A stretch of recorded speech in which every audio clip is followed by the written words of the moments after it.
सभी को नमस्कार। आज हिंदू साम्राज्य दिवस उत्सव के अवसर पर आप सभी को हिंदू साम्राज्य दिवस की हार्दिक शुभकामनाएं व बधाई। आज के दिन हम हिंदू साम्राज्य दिवस मनाते हैं क्योंकि आज के दिन महाराज शिवाजी का राज्याभिषेक हुआ था। अभी प्रश्न उठता है, हमारा जो भारतवर्ष चिरंतन एक सनातन हिंदू राष्ट्र रहा है, तो ऐसे में आज के दिन हिंदू साम्राज्य दिवस क्यों? इससे पहले भारत में अनेक प्रतापी राजा रहे हैं, चाहे वो विक्रमादित्य हो या राजा भोज हो या भगवान श्री राम हो या राजा भरत हो, जिनके नाम पे हमारे देश का नाम भारतवर्ष पड़ा है।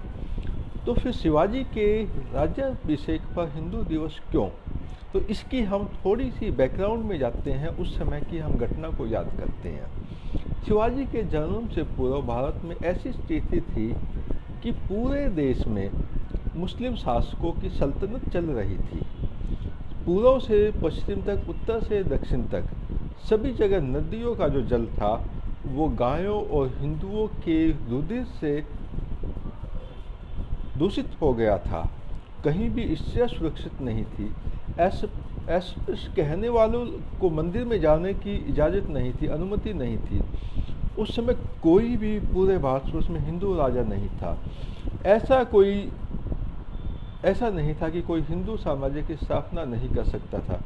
किंतु हिंदू अंतिम सम्राट रामराय को सभी मुस्लिम शक्तियों ने मिलकर समापन कर दिया। इसके बाद एक धारणा बन गई कि कोई भी हिंदू सेनापति बन सकता है, सैनिक बन सकता है, प्रधानमंत्री बन सकता है, लेकिन राजा नहीं बन सकता। तो इस धारणा को तोड़ने के लिए महाराज शिवाजी आए थे और उन्होंने अपना राज स्थापित किया था। ऐसा नहीं कि उस टाइम जो हिंदू थे वो अपनी ताकतवर नहीं थे, लेकिन वो अपनी शक्ति, समता और गौरवशाली संस्कृति और शेष परंपराओं को और माँ भारती की पूर्णता को भूल चुके थे। इसका उदाहरण हम याद करते हैं तो इसकी थोड़ी सी पृष्ठभूमि में जाते हैं। तो शिवाजी की जो माता जी थी वो जीजाबाई थी। जीजाबाई के तरूणी अवस्था में जो घटनाएं उन्होंने महसूस की, जो देखा, तो उसके बाद उन्होंने प्रतिज्ञा ली कि मैं ऐसी संतान को जन्म दूंगी जो इस देश की स्थिति को बदल देगा। माता जीजाबाई और पिता शाहजी भोसले के यहाँ एक युग परिवर्तक के रूप में एक बालक का जन्म हुआ। उस बालक का जन्म 19 फरवरी 1630 को हुआ और वो स्थान था शिवनेरी दुर्ग और उसका नाम रखा गया शिवा। अपनी माता के संकल्प के अनुसार शिवाजी ने 6 जून 1674 ईस्वी को हिंदू पद पातशाही की स्थापना की और भारतीय जीवन, भारतीय हिंदू गौरव, स्वाभिमान और हिंदू स्वराज के लिए अपनी महान आत्मा को 3 अप्रैल 1680 को परम तत्व में विलीन हो गए। मात्र 50 वर्ष की आयु में उन्होंने हिंदू साम्राज्य की स्थापना की और उसके बाद परलोक को सिधार गए। तो एक महान शख्सियत के ने सिर्फ अपने राज्य के लिए काम नहीं किया, बल्कि उन्होंने हिंदू और अपना हिंदू धर्म और देश के लिए काम किया, जिसके उपलक्ष्य में ये आज हम हिंदू साम्राज्य दिवस को मनाते हैं। हम ध्यान करते हैं कि शिवाजी महाराज ऐसे कैसे बने, क्या इसके पीछे पृष्ठभूमि थी। अगर हम याद करते हैं तो शिवाजी का जो बचपन का हम संस्कार याद करते हैं, उसका लालन पालन कैसे हुआ। बचपन में जब उनकी माता थी वो उन्हें रामायण, महाभारत, गीता, भीम, अर्जुन, राम, कृष्ण, राजा दिलीप, भरत, हनुमान, गणेश, माँ दुर्गा की अनेक महापुरुषों की कथाएं सुनाती थी। उनको यथोचित गुणों के बारे में उनको बताती थी ताकि उनमें संस्कार का निर्माण हो सके।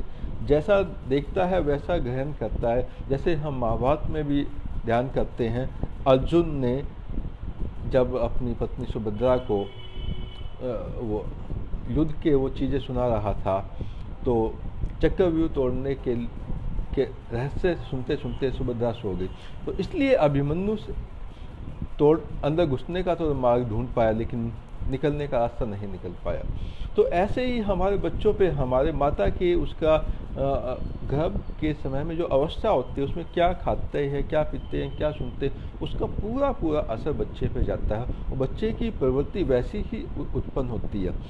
तो इसके बाद जब शिवाजी थोड़े से बड़े हुए तो हम अनेक उदाहरण आते हैं जहाँ पे उनकी वीरता और शौर्य की बात आती है। एक एक घटना है जब एक कसाई गाय को खींच के ले जा रहा था तो शिवाजी ने उसके कसाई के दोनों हाथों को काट दिया।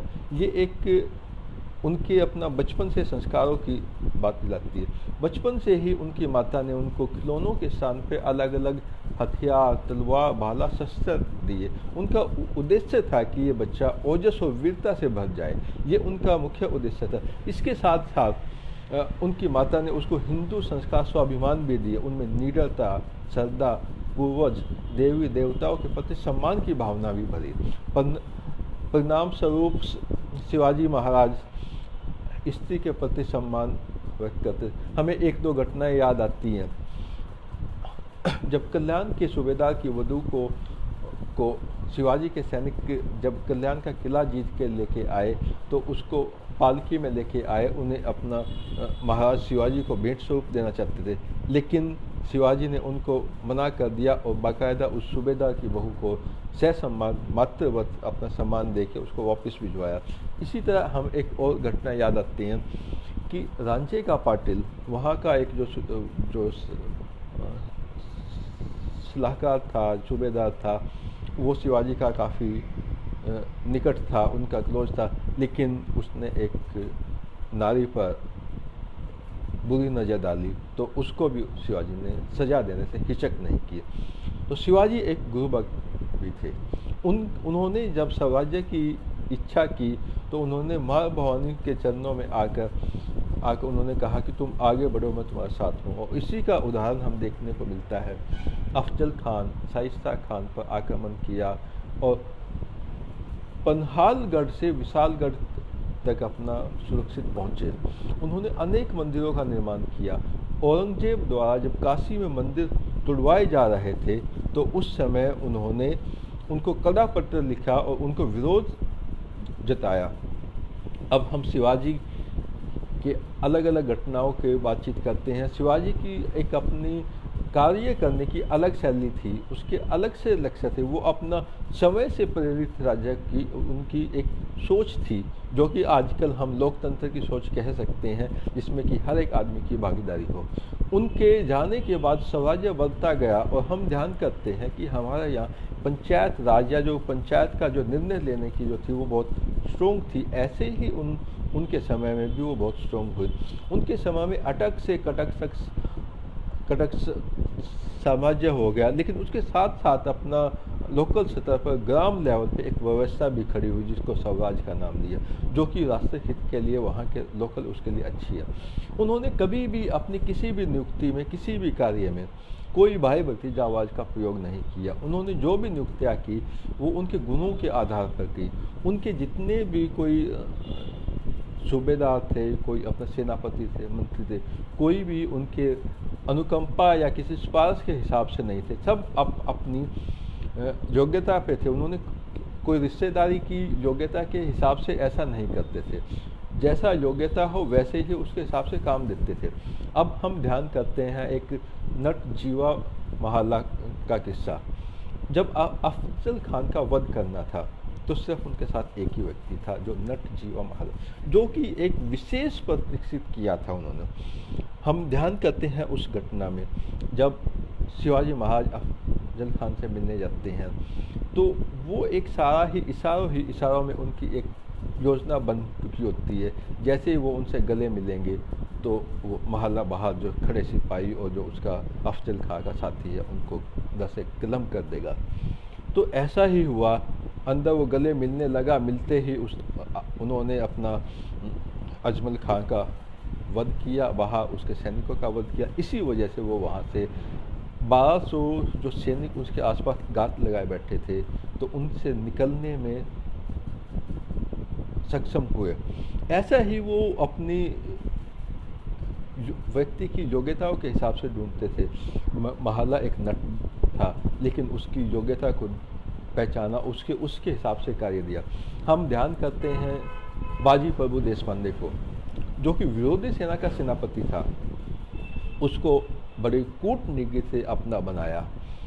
उसने पिछड़े, अनपढ़, उपेक्षित लगने वाले माहौल बालकों में स्वराज की निष्ठा जगाई और शिवाजी पर मित्रों और मित्रों पर शिवाजी का पूर्ण विश्वास उन्होंने तय किया। उसमें सब में समर्पण था, समन्वय था। हम अलग अलग उनके और साथियों को दान करते, नेता पालकर जी, त्र्यंबकर भास्कर जी, तानाजी मालसूरे, इनके हमें, तानाजी पे तो हमें अभी एक फिल्म भी देखी होगी। अब हम एक उनकी बचपन की और घटना ध्यान करते हैं। कुतुब शाही से मिलने शिवाजी गए थे, तो वहाँ कुतुब शाही ने एक शिवाजी पे व्यंग किया कि हम, आपके पास हाथी नहीं है, हमारे पास तो हाथी है। शिवाजी ने ऐसा करते ही येसाजी, उनके एक जो साथी थे, जो बहुत बलिष्ठ थे, बहुत मजबूत थे, उनके अंदर तलवार, एक बहुत बड़ी तलवार रखते थे और बहुत मजबूत तलवार रखते थे। उनकी इतनी क्षमता थी कि वो पेड़ को या किसी चीज़ को भी काट सकते थे एक बार में। तो ऐसा ही वहाँ हुआ, उनका इशारा पाते ही येसाजी कंक ने एक तलवार मारी और उस तलवार से हाथी को ढेर कर दिया। तो उसके बाद शिवाजी ने अपने कुतुब शाही को जो जवाब था उनके कर्म से मिल गया, उन्हें बोलने की जरूरत नहीं पड़ी। स्वराज के साथियों को और मित्रता की संभाल वो बड़े अच्छे से करते थे। वो कोई भी काम करते थे पूर्व योजना करते थे, complete planning and advance planning, दोनों उनके मुख्य योजना है। उसके बिना वो कोई काम नहीं करते थे। ये उनके हर एक काम में, चाहे वो कोई भी युद्ध हो, कोई भी कार्य हो, उन सब में उनका ध्यान आता है, उसको वो करते हैं। तो ये उनकी एक विशेष गुण था। अब उन्होंने अनेक युद्ध लड़े, उसमें शाइस्ता खान पर जब आक्रमण किया तो उनको, उनकी बड़ी टोली से अपने आप को आक्रमण करके सुरक्षित निकल आए। हम ध्यान करते हैं जब एक जयपुर का बहुत व्यवहारी राजा जय सिंह, जो कि बहुत कूटनीतिक भी था, युद्ध विशेषज्ञ भी था, धार्मिक भी था, जिसको कि एक अलग उसकी विशेष पहचान थी, जब उससे मिलने के, जब उसने पूना पहुंचा, अपना शिविर लगाया और शिवाजी और उसके सभी दुर्गों को घेरने की जब योजना बना रहा था, तो वहाँ भी एक कूटनीति से उन्होंने पत्र लिखे, उनसे बातचीत की और एक बड़ी प्लानिंग के साथ वहाँ उस युद्ध को वो टाल पाए। तो उन्होंने कभी भी गद्दारों को क्षमा नहीं किया। उनमें एक विशेष गुण था कि उन्होंने एक ट्रांसपोर्टेशन को एक बहुत इम्पोर्टेंस दी थी, बिजनेस को इम्पोर्टेंस दी थी। तो उन्होंने अपने राज्य में सड़कें बनवाई और अपने राज्य में उन्होंने बंदरगाहें बनवाई, ताकि नो परिवहन से अपना बाहर से अपना सामान भेज सके, लेके आ सके। उन्होंने जल मार्ग का बहुत प्रयोग किया। उसने जहाँ जहाँ उनके बंदरगाहें बनी, वहाँ पे उन्होंने दुर्ग बनाए। हम याद करते हैं पद्म दुर्ग हो या विजय दुर्ग हो या सिंधु दुर्ग हो, उन्होंने उनका निर्माण किया उन बंदरगाहों के पास, ताकि वो बंदरगाहें भी सुरक्षित रहें और किसी का उन पर आक्रमण भी ना हो पाए, उनके जहाज़ सुरक्षित आ जाएँ, सुरक्षित चला जाए। ये उनकी एक विशेष वागदान। हम करते हैं स्वराज की सोच। सभी हिंदू राष्ट्र स्वावलंबी बने, अधीनस्थ न हो, इसलिए किसी भी राज्य को अधीनस्थ नहीं करते थे। उन्होंने छोटे छोटे कई राज्यों की मदद भी करते थे, उनकी स्वतंत्र करने में सहायता करते थे, लेकिन कभी भी उन पर अधिकार नहीं जताते थे, ताकि वो एक इंडिपेंडेंटली स्टेट डेवलप हो, एक हिंदू राष्ट्र बने, कि ऐसा नहीं हो कि सब शिवाजी के अधीन हो। तो शिवाजी ने इसके साथ साथ महिला सशक्तिकरण पर भी बहुत ध्यान दिया था। उन्होंने सती प्रथा का विरोध किया था। हम ध्यान करते हैं जब उनके पिताजी के स्वर्गवास के बाद अपनी माताजी को स्वर्ग और सती होने से रोका। इसी तरह तानाजी मालसूरे की पत्नी, धर्मपत्नी को भी उन्होंने इसके लिए रोका। उनकी जो सेना थी वो एक समरस थी, जहाँ पे कोई भी जाति पंथ का भेदभाव नहीं था। तो सभी उनके अपने नायकों की टोली में साफ झलकती थी, सभी जाति पंथ के लोग साथ साथ रहते थे। हम ध्यान करते हैं जब बुलंदर के किले की घटना है, तो वहाँ पे उन्होंने पिछड़े जातियों ने ही उनका किया था। इसके बाद हम ध्यान करते हैं उनकी, हम बिजनेस पॉलिसीज़ को, आपका एडमिनिस्ट्रेशन पॉलिसीज़ को वो कैसे करते थे। उस समय हम ध्यान करते हैं तो हमारा जो नमक था, महंगा था, और यूरोपियन पुर्तगाल और हालैंड का नमक तो सस्ता था, वो वहाँ से लेके आते थे, और हमारे जो नमक व्यापारी थे उनका नमक बंद हो गया बिकना। तो शिवाजी महाराज जी ने उन पर टैक्स लगाया ताकि उनके नमक की कीमत हमारे नमक की कीमत से ज़्यादा हो जाए, जिससे कि हमारे व्यापारी का नमक बिके, वहाँ का नमक ना बिके। ये उनकी एक दूरदृष्टि के साथ साथ अपना स्वदेशी की भी अपना इच्छा थी, ताकि जिससे कि वो अपना उनको अच्छे से कर पाए। तो उनके अंदर हम उसके बाद ध्यान करते हैं, जब कोई भी आपदा आती थी किसी भी जगह पे, तो वो कहीं से भी धन की राशि लेना पसंद नहीं करते थे। वो कहते थे कि मदद करो, राशन के रूप में, कहीं बैल देना है तो बैल दो, कहीं अन्न देना है तो अन्न दो। और वो उन सब में छोटी सी रकम का, किसी ने अपना 2 पाई भी दिए हैं या 4 आने दिए हैं या 1 रुपये लिए, तो उसका भी सही ब्यौरा रखते थे। पूरा ऑडिटिंग का उनका एक मैकेनिज्म था, वो अपना छोटी छोटी चीज़ों का ध्यान रखते थे। तो इसके उदाहरण हम देख सकते हैं कि अप्पाजी देश कुलकर्णी, उनके एक बहुत विश्वस्त व्यक्ति थे, लेकिन उन्होंने एक बार कोई इस तरह की फाइनेंशियल डिस्क्रिपेंसी की, कोई अनियमितता रही धन के मामले में, तो उन पे बाहर जुर्माना किया और उनको उस दायित्व को कर दिया। इसके बाद उन्होंने यूरोप से ही अपना प्रिंटिंग मशीन बनाई और अपनी मुद्रा का अपना प्रिंटिंग वहीं स्टार्ट की, छापना वहीं स्टार्ट किया।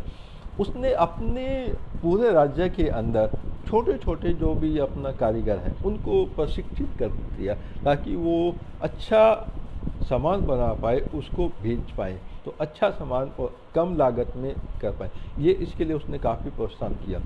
उन्होंने स्वदेशी उत्पादन की नीतियों को विशेष महत्व था।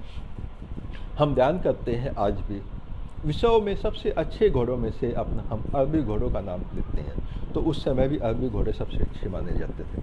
अब अरबी घोड़े हम कब तक वहाँ से कितना खरीदते शिवाजी, तो शिवाजी महाराज ने किया क्या, कुछ अरबी घोड़े लिए, कुछ अरबी घोड़ियाँ ली, उनकी इंटरनल ब्रीडिंग के लिए एक अपना अस्तबल बनाया। उस अस्तबल में ही अपनी इंटरनल ब्रीडिंग करते करते 50,000 अरबी घोड़ों उसने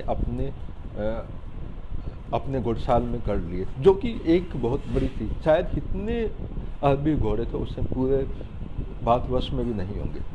उन्होंने विदेशी व्यापारियों को कोई पक्का स्थान नहीं दिया, वो हमेशा बंदरगाह से दूर कच्चे स्थान देते थे, टेम्परेरी स्थान देते थे, उनको बदल देते थे, ताकि वो एक विशेष जगह पे अपना अधिकार ना जमा पाए, पक्के न बन पाए। जैसा कि हम ध्यान करते हैं, ब्रिटिशर्स आए, पुर्तगाली आए, फ्रेंच आए, उन्होंने अपनी कॉलोनीज बना ली। शिवाजी महाराज ने इसका विशेष ध्यान दिया कि वो अपनी कॉलोनीज ना बना पाए, तो ये उनकी एक विशेष योग्यता थी।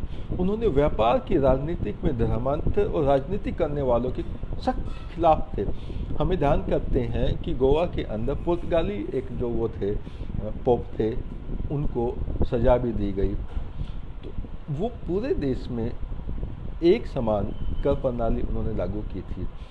शिवाजी एक न्याय के बहुत प्रिय थे, उसमें हम बहुत से उदाहरण याद करते हैं। हम शहरांजे के पाटिल की बात हो, या कल्याण के सूबेदार की बहू को वापस लौटाने की बात हो, या उसने खंडूजी खोपड़ा का अफजल खान के साथ जब साथ दिया था, तो कान्होजी देवरी ने उनका बचाव किया, तो उनका एक हाथ कलम कर दिया, काट दिया। तो ये उनके दबाव रहित काम करते थे, वो किसी के उसमें नहीं आते थे।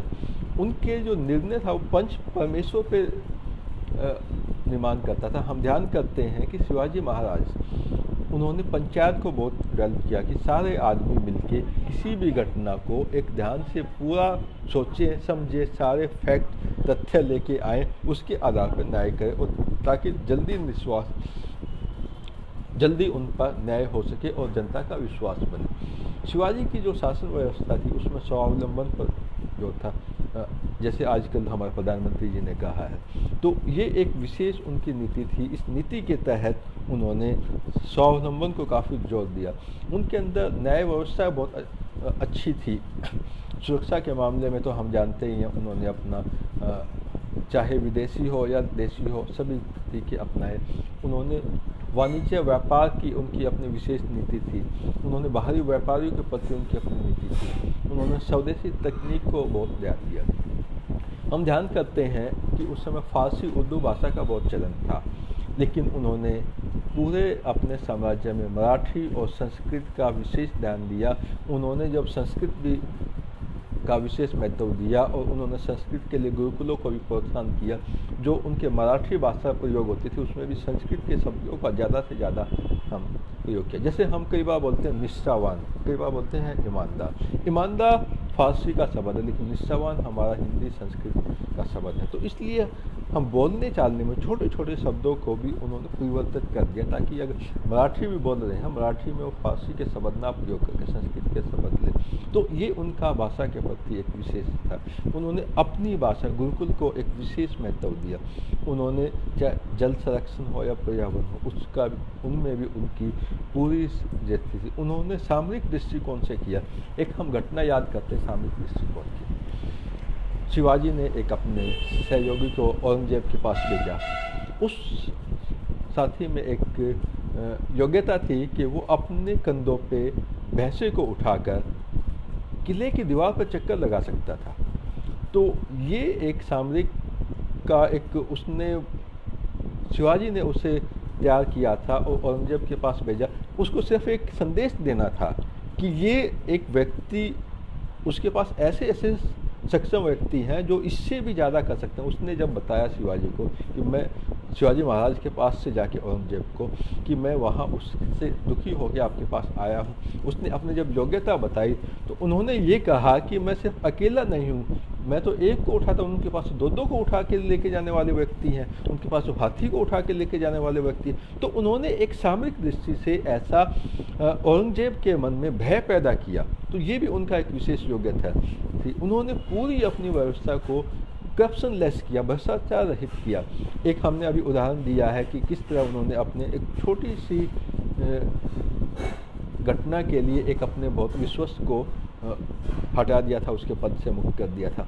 उन्होंने फॉरेन के लिए एक्सचेंज पॉलिसी बनाई, टैक्स पॉलिसीज़ बनाई। उन्होंने जो ग्राम विकास है जो उसके लिए एक काम किया, ग्राम पंचायत को बनाया। उसने अपना एक पूरा मंत्रिमंडल बनाया था, उसमें हर एक काम को लेकर उसके स्पेशलाइजेशन के हिसाब से उन लोगों को व्यक्तिगत उसका जो पूरा जो शासन था वो विकेंद्रीकृत था। उसमें सब में एक समान प्रणाली यूज करती थी। उन्होंने ज़्यादातर समय युद्ध में नहीं बिताया। उन्होंने मैक्सिमम जो अपना टाइम है वो अपना शासन की व्यवस्था को ठीक करने में बिताया।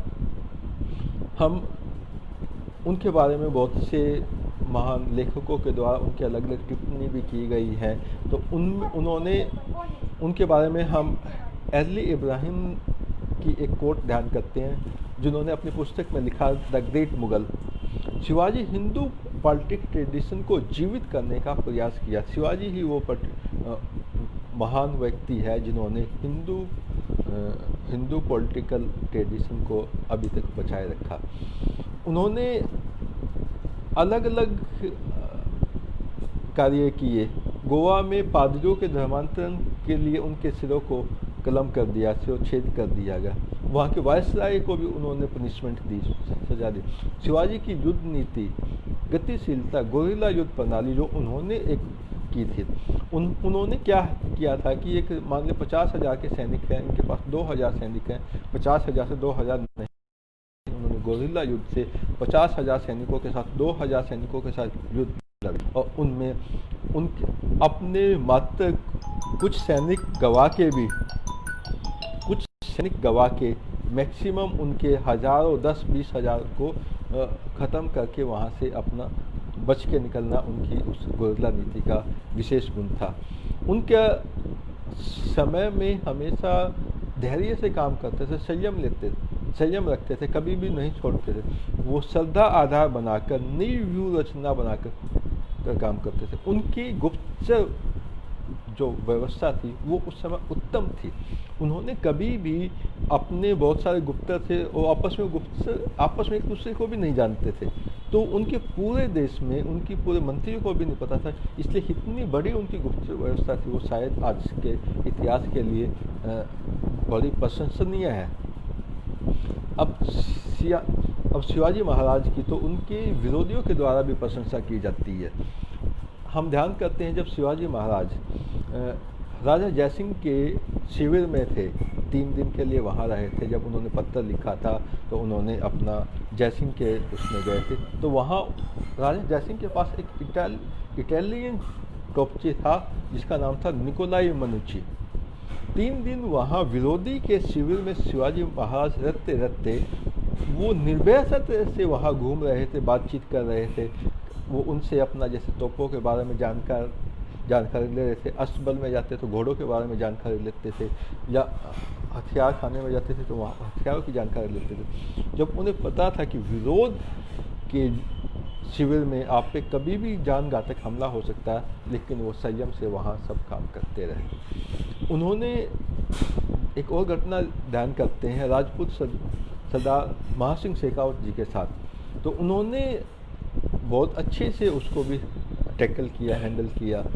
शिवाजी का जब देहावसान हुआ तो उस टाइम तो औरंगजेब ने भी कहा था एक महान सेनानी और सच्चरित्र था, मैं 19 वर्षों तक युद्ध में उसे कोई हानि नहीं पहुंचा सका। ऐसा एक किस्सा मिलता है बलराज मलोक की पुस्तक में, जिसमें कि औरंगजेब के ये कथन है। इसी के साथ पुर्तगाली वायसराय उनके बारे में कहते हैं कि शिवाजी की तुलना सिकंदर और सीजर से की जाती है। मैंने भारत आने से पहले ही यूरोप में शिवाजी की कीर्ति सुनी थी। एक और जो फेमस राइटर हैं गार्नटफ, वो कहते हैं शिवाजी द्वारा जीती हुई भूमि और संपत्ति का मुगलों पर विशेष प्रभाव नहीं पड़ा, लेकिन महाराष्ट्र के लोगों में स्वराज्य की जो प्रेरणा जागी और वह मुगलों पर बहुत भारी पड़ी। सिर्फ महाराष्ट्र ही नहीं, वो फैल के पूरे भारत में पहुंच गई। इसी तरह एक पुर्तगाली लेखक कासिम दा गाद कहते हैं, जो कि काफ़ी समय तक गोवा में मडगांव में रहे, तो उसने 1995 में एक पुर्तगाली भाषा में लिखा है शिवाजी के चरित्र के बारे में, जो पुस्तक उनके लिस्बन में पब्लिश हुई थी।